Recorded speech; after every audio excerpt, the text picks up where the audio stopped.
Avertissement, avant de commencer cette vidéo, l'ADN de la chaîne est d'envoyer des avis tranchés et argumentés. Si ce genre de ton vous déplaît, vous risquez d'être un petit peu déçu sur Service Volé. Voilà, je préviens, on est là pour envoyer des coups droits à la Del Potro. D'ailleurs, on va remettre les doigts dans la prise immédiatement avec la polémique du jour. Car oui, Twitter est catégorique, le tennis est un sport sexiste. Et ouais, c'est comme ça. Bonjour à tous, installez-vous confortablement, mettez-vous un petit café en backup. C'est votre digest australien, vous connaissez la formule désormais, 3 rubriques pour vous accompagner tous les jours jusqu'à la fin de l'Open d'Australie. Et on va commencer tout de suite avec le côté réseau. C'est l'information qui a fait vrombir Twitter hier pendant toute la journée. Le tennis serait un sport sexiste. On va utiliser le tweet de Benoît Mellin pour illustrer ce propos. Alors je précise, je n'ai rien de particulier contre Benoît Mellin, j'apprécie même beaucoup son travail, je trouve que c'est un excellent journaliste de tennis, mais on va utiliser son tweet parce qu'il me semble être le plus symptomatique de ce que je vais essayer de vous démontrer dans cette vidéo. Alors, il nous dit: on peut m'expliquer pourquoi les filles jouent un tie-break à la place du troisième, mais pas les garçons. Eux, ça bouge pas alors qu'ils vont jouer 2 matchs en un jour.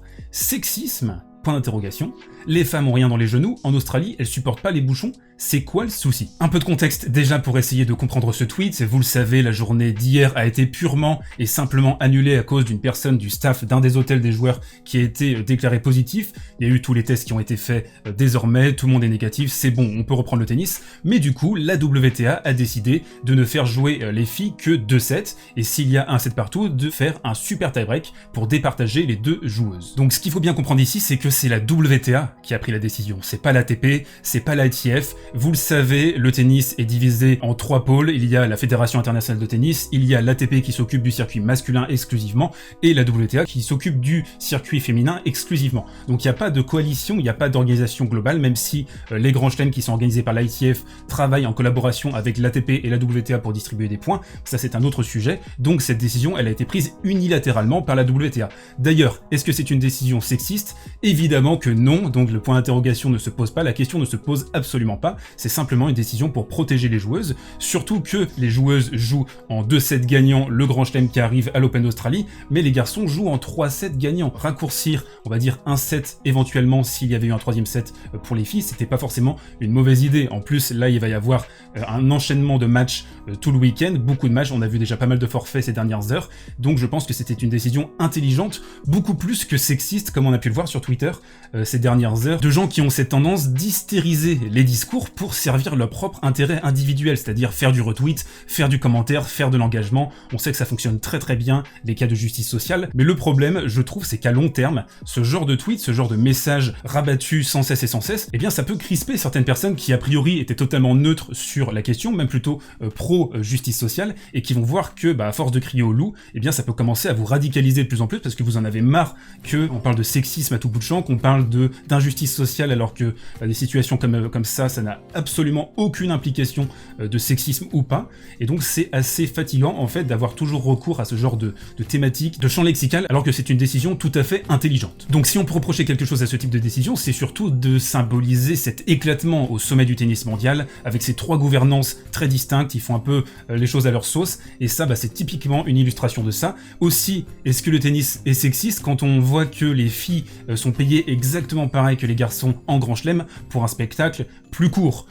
Quand vous êtes, par exemple, si vous êtes conférencier, si vous êtes dans le monde du spectacle, vous êtes payé à l'heure, parfois vous êtes payé en tranche horaire, donc il y a aussi une réflexion à se faire de ce côté-là. Moi je trouve que le tennis est plutôt du côté progressiste que rétrograde, que de se dire voilà, les filles c'est pas un spectacle intéressant donc on les bâche. Non, on voit bien, il y a des joueuses, il y a des potentiels de stars énormes dans le tennis féminin, Naomi Osaka, Anisimova, Serena Williams, Ashley Barty aussi, il y a plein de potentiels aussi de joueuses qui jouent d'une manière extrêmement intéressante. Ashley Barty qui voilà, avec son slice, il y a plein de choses qu'on pourrait vendre, qu'on pourrait tout simplement promouvoir, mais non, on est encore dans des débats bas du front, c'est triste. C'est aussi peut-être le symbole de cette époque 2021, et je voudrais terminer par une maxime à cette partie: les avis c'est comme les trous du cul, tout le monde en a un. On enchaîne avec le coin tactique, et on a eu un match extrêmement intéressant cette nuit entre Zverev et Djokovic. Le thème du jour, ça va être le service. Ce qui a été particulièrement notable sur ce match, c'est le recours de Zverev à des secondes balles complètement ahurissantes.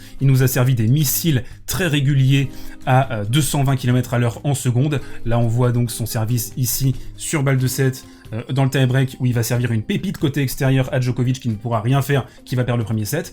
Ça, c'est extrêmement intéressant pour une raison tout à fait simple, c'est que Zverev a été victime du service yips ces 2 dernières années, on peut dire. Donc le yips, c'est quoi? C'est une espèce de crispation due à un mental défaillant et qui s'exprime quand les coups sont arrêtés, quand vous avez beaucoup de temps pour réfléchir. Ça s'exprime notamment donc au golf, quand vous devez driver, vous pouvez par exemple perdre le contrôle sur votre drive, et aussi en tennis sur le service. L'exemple le plus frappant de ces 20 dernières années, c'est Guillermo Coria, qui avait carrément arrêté sa carrière en 2006-2007 parce qu'il n'arrivait plus à servir, il faisait 20-25 doubles fautes par match, c'était devenu catastrophique.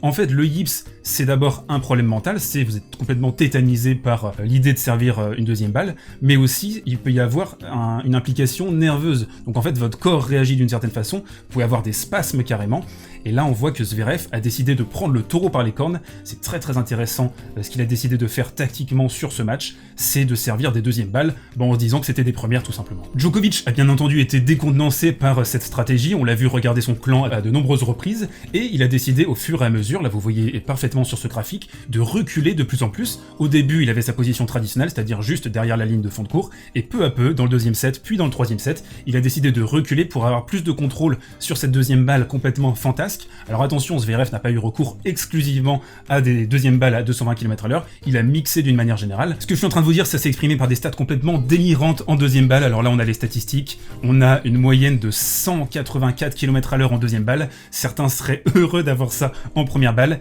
et le service le plus rapide de Zverev en deuxième, c'est 228 km/h, absolument monstrueux. Djokovic a aussi eu sur ce match des problèmes au niveau du service, il a donc commis 2 doubles fautes pour commencer, on a vu que c'était assez difficile, même pendant tout l'ensemble du match, il a eu du mal à se régler sur ce coup, et donc lui, tout simplement, il a décidé de servir des deuxièmes balles à 130-140 km/h en plein milieu. Lui, il a cette faculté quand même à les mettre, contrairement à Zverev qui fait quand même beaucoup de doubles fautes, mais là, même avec ses stratégies très agressives en double, eh bien, il en a réalisé que 3 en moyenne par set, ce qui est quand même très bien quand on considère la prise de risque exceptionnelle qu'il a prise. Malheureusement pour Sacha, cette stratégie n'a pas été payante jusqu'au bout. Quand la nervosité a commencé à refaire surface, à la fin du troisième set, il a été breaké à 4-4 et à 5 partout, avec une double faute pour tout simplement donner le break à Djokovic. Donc ce genre de stratégie, est-ce que ça va être payant sur le long terme? Est-ce qu'il va être capable de reproduire ça, notamment contre Medvedev demain? Ça va être une grande question, mais en tout cas, j'ai beaucoup aimé cette espèce de réappropriation mentale de ce coup. Ça va être à suivre pour la suite de sa carrière, pour tout simplement cette année,